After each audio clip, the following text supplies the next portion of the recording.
Okay, so this video is going to be a little extra long today. I think I fused 2 days in one. And yeah, I actually did. That was funny as hell. So in the black shirt, oh, there's sound in this one. Let me mute it real quick. Yo, so in the black shirt, yeah, all right. So this day I was just doing a combo of things. I believe this might have been one of the days where I was like, I could chill out, not chill out, but just not do the standing dubs all the time. I was like, let me do some new skills or something today. So both videos are really short. They're about 2 minutes each or something like that. I think the black shirt video might be longer because there's one in the red shirt. But it was just a chill day. And you know what? As this day goes on, or the video I meant to say, I'm gonna just talk about certain things. All right, let me just coach all up on some of my progressions that I did to get the double back, or I guess progress into it. I started off with literally just me on grass from 3 years ago. If y'all check videos back from this channel, 3 years back from 2023, that's how I started. It was on grass. Even flipping in general, that's how I started. It was on grass, right? And then I realized, okay, you can either keep doing this on grass and just rolling out to your back, or you could try, coming into a gym and doing this. So I started going to the gym and actually doing the thing, like, but on my back, like backflip to back, backflip to back, backflip to back. And I was, it almost feels like you're getting nowhere when you're just doing that. And then, and then look at me doing a standing dub right there like nothing. But that was my next progression on a trampoline. So I started using trampolines in the gym and that got fun. But the one thing I'm really good at being fearless. Like nothing, I believe in myself so much that nothing scares me. Well, I'm not scared of anything. Same thing, but y'all know what I'm saying. That's the mentality I have when doing this. A lot of this stuff is going to be mental because if you can jump, you should be able to do a backflip. And that's what people stop at. Like a lot of people don't even attempt backflips because they get stuck in their mind that they're, going to break their neck or something.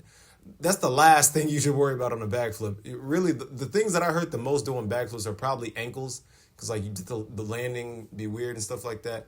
Or I remember the scariest trick I ever learned on the ground was a standing full twist. I learned that on grass and I landed on my face a few times. I might actually put the video in this. Landed on my face and then I also landed on my hips, stuff like that. And that stuff was painful, but that was on grass. So it was extra painful, right?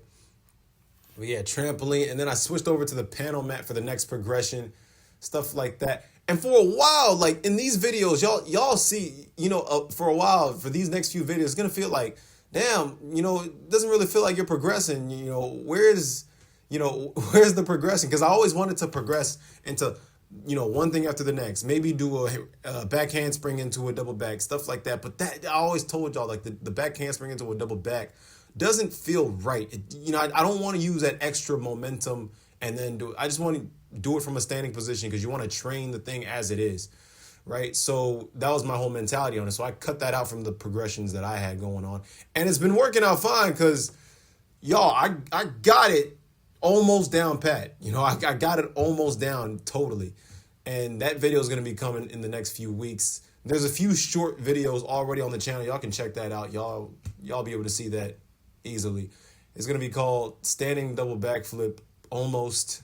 That's what the video is titled, with 3 ellipses, like the ellipses, standing double backflip, almost ellipses. It's off of a small trampoline.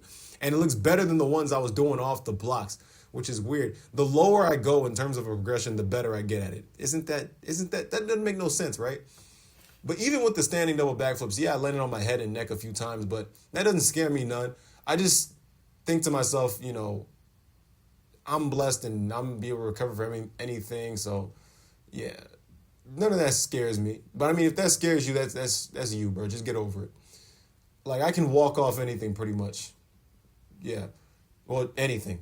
Actually, there's a funny story about that, which I alluded to in a previous video, but that's whatever. That's for another day. But just me here, just practicing the actual technique. Because I told y'all about that. In those other videos, man, the trampoline, it kills, like, doing standing dub backs on the trampoline is good to get the reps, but it kills your technique because especially with me, because I don't like having my hands up all the time. When you're on the trampoline, you got to keep your hands up. I like bringing my hands down, coming back up like I'm on the floor or something. With the trampoline, it's hard to do that because you're going to bounce up anyway. So I would practice the actual technique, getting into the cowboy, all that stuff on a spring floor, spring mat, spring floor, same thing. And then this is the end of the video. I'm doing leg raises. This is just for like, this is rings work and what's it called, core work. This is just me being me. And as I do, I'm gonna just narrate over the thing. So, how long has it been since? So, all right, 3 years of me kind of almost getting nowhere with this, right? I wouldn't say getting nowhere, but not really making any headway into the double backflips. And then flash forward to March of this year, 26. And it's like, what, May? 2 months, 8 weeks of just me constantly progressing. That's the one thing you want to do. You want to constantly progress, because if you don't constantly progress, you're going to be stuck. So when you're constantly progressing, you're moving forward, and that's good.